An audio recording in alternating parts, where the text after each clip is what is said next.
Hello and welcome to the Year 2 curriculum presentation. Luckily we already know each other and I've already got to know your lovely children very well indeed, and we've had a fantastic start to the year. The TA in our class, we are lucky to have the wonderful Miss Gray, who has already got to know all of the children and has been working with everybody and is absolutely an asset to the team, so we're very glad to have her on board in Year 2 this year. I'm going to go through the PowerPoint now with some information about the year, and then if you have any questions then please do email the school office afterwards. Thank you. So I'm going to start by going through some of the key aims of Year 2, and you can see all of those here on this slide. We're really focusing on making sure that the children have a positive experience and are developing skills not just academically but also in terms of resilience and motivation and having that positive attitude towards learning. We always encourage good manners around the school, in the classroom, with each other and also with any adults that they come into contact with. We're also encouraging the children wherever possible to organise themselves in terms of keeping an eye on where they're putting their school uniform. There are so many jumpers and cardigans that go missing. So we are making sure that the children now understand that this is their responsibility. They need to know if they take it off at playtime, they need to make sure that it comes in with them again at the end of playtime and it goes back on their pegs. So if you could also encourage them to do the same, that would be really helpful. So we're going to focus on the core skills of English, Maths and Science throughout the year, but also not forgetting the wonderful rich curriculum with all the non-core subjects too. And you'll see when we move on to the topic plan for the year that all of the other subjects will be taught through topics and through books. We're also still developing those speaking and listening skills. The show and tell timetable will be with you very soon if you haven't had it already. Please, as last year, no toys, but that is a really positive experience for the children who wish to do it. As always, we wouldn't be forcing children to do show and tell, but on their day, if they would like to bring something in, then we do encourage that. So, moving on to the next slide. So, as I said before, we'll be having one main theme or topic per half term. Each one begins with a big question, which will hopefully hook the children into the learning for that half term. And these topic plans will be going onto the website, so you'll be able to see exactly what we are doing in school, which might help to focus any sort of activities that you might do at the weekend, museums or going to the library and getting books out, that kind of thing, so you know what's coming up. We take a cross-curricular approach to our topic work, which means that we do expect an element of writing in the afternoons as well as in the mornings, and we're looking for that consistency of writing, that the children are learning their writing skills in their English lessons in the morning and that translates into their writing that they do in the afternoon. Obviously, the children will be getting the level of support that they need with their writing, and we're not expecting lots at this stage. We have one big writing session each week, which is usually on a Friday, but it does depend on what we're doing, where the learning for that week kind of all consolidates in that one lesson where they're expected to write a more extended piece of writing. We also teach grammar and vocabulary lessons discreetly away from the rest of the national curriculum, because we also need to make a judgment at the end of the year on the children's learning in English, and there is quite a focus on grammar in Year 2. We try wherever possible to link our English planning to a book or some kind of text. It could be a poem or some non-fiction, and that's going really well. You'll notice we did that as well in Year 1 last year. There was a lot of text-based work. We are starting we have already actually, at the end of Year 1, started a new phonics programme called Letters and Sounds, which we find works really well with the level of adult support and the resources that we currently have in school. So we will be continuing again with daily phonics as well as guided reading. That was working really well in Year 1.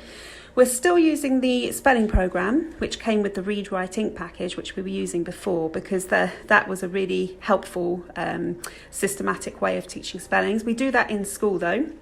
There isn't any requirement for you to complete those at home, but I will come on to homework shortly because there will be some spelling homework coming home. When appropriate, we will also be teaching the children cursive handwriting in Year 2.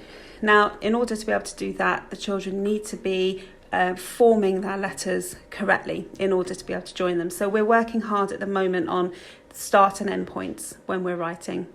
So any opportunities to practice just the formation of letters at home would be really beneficial, because children do get into bad habits, especially when they're writing quickly. And as much as we're doing in school, if any extra practice you can do at home, it will really help them when they come to join later in the year. We've also started a new programme for maths this year as well, called Power Maths. Alana, Year 6 teacher, did a lot of research into different maths teaching schemes, and this one has been endorsed by the government as well as other local schools. So we've moved on to teaching through Power Maths, and so far it's been very well received by the children. So really excited about that. Here is the topic plan for the year. So you'll notice it's been split into the 6 half terms. Each one has a heading. So we've got Castles, Knights and Dragons this half term, Polar Explorers before Christmas, Great Fire of London after Christmas, and then Famous People, which doesn't just mean celebrities, but we're looking at inventors and people of note who have done something amazing or important. Then we've got Up and Away, where we're focusing on flight and vehicles that fly and birds and anything that can take flight. And then our final topic before we end is Myths and Legends. Underneath you'll see the main focus, the main non-core focus for that half term, but they're so cross-curricular that we usually end up teaching many different subjects within each topic, but those are the main ones. So, homework. I'll continue to set challenges on the Mathletics website, and that's always going to be linked to the learning that we're doing in class, so that the children will hopefully already have some prior knowledge of what to do before they come to the challenge. I'll also set them now spelling homework on the same website. It's called Ready Writer, and it's part of the Mathletics website, so that login that you have for Mathletics is the same login that you'll need to do the spelling homework. And once again, the spelling homework will be this linked to the spellings we've been doing in school, so it will consolidate the learning that they have been doing. Also, you'll have the half-termly common exception words, those tricky words to learn for the spelling challenge. So please do practice those for this half-term. And read as much as you can. It really, really is beneficial for the children to read those books little and often, rather than big chunks every few days. And if you can make a record in the reading record book, that's really helpful, so that I can keep track of how the reading is going at home. They have their designated book changing days, and that's going really well. So they just changed the books that they had for 3 new ones on their day. And if they read them by day 3, it's really good practice to encourage children to read the same book again, because the second time you get something different from it. The first time you're decoding, perhaps you might come across some new vocabulary that you haven't heard before. When you read for the second time, then you can work more on the comprehension, and you might be able to work on the pace or the expression of the reading. So it is good practice to reread books, so not just to read them the one time. Now, you may know or you may not know, but the end of year 2, we have something called the Key Stage 1 assessments. Now, because of COVID, for the last couple of years, these have actually been cancelled. As far as I know from looking up on the website, they are going ahead this year. That may change, may or may not change. We've got a new education minister now. It may change, I don't know. But if it goes ahead, this is what it looks like.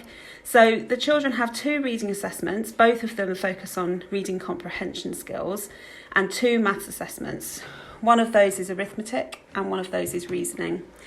Writing is not a test. Writing will be assessed by me through all of the work that we've been doing in class. So before that happens, and that will happen in May, we don't have to do it on a specific day like they do in year 6. We've got the whole of May to do them, so we'll take our time. But prior to that, we will do some practice with past papers, just so that children are familiar with the format and they're not thrown by the layout of it, because it will be different to what we're doing in class generally day to day. So we'll prepare the children well in advance for it. When we do come to do it, we keep it very informal. We call them quizzes. We generally would do them in small groups rather than whole class in silence sitting at their tables. I find that that's friendlier, considering the age of the children. We don't want anyone to get stressed or upset about it. And at the end of the day, the judgment that I will make of the children at the end of the year will be my teacher assessment anyway. These assessments are just used to inform my own judgment. So unfortunately, we have to do them. But I don't want it to become a stressful burden on you or the children. So we will definitely keep it light. And I'm very pleased to say we're actually allowed to have people in the school again now, which is fantastic. We've already got some parent volunteers coming in and helping at lunchtime, which has been really, really helpful in encouraging children to eat and to keep the tables clean, ready for the next class to come in. But we do encourage people to come in. Also, if you can come in and hear readers, if you can commit to an hour a week, that would be really helpful. Not just reading, if you've got a particular skill, if you're artistic, I'd be very happy to hear from you. Or if you have a job that you would like to come and demonstrate something to the children. We've had scientists come in before and artists.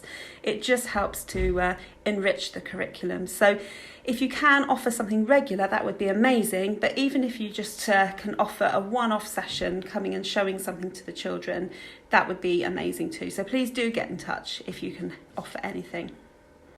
And I know that we're a few weeks into year 2 now, but just some general reminders. Our PE days are Wednesdays and Thursdays. I know, and I apologise, there was a bit of confusion at the beginning because it said Thursdays and Fridays, I think. We had to do a swap with another class who goes swimming because they could only do their PE on a Friday. So we had to do a last minute swap. So Wednesdays and Thursdays from now on. Show and tell we'll do on a Friday, which we've already spoken about, no toys. And please, please, please do name every item of clothing. I know that they probably were named when you first bought them, but lots of them have become very, very faint now.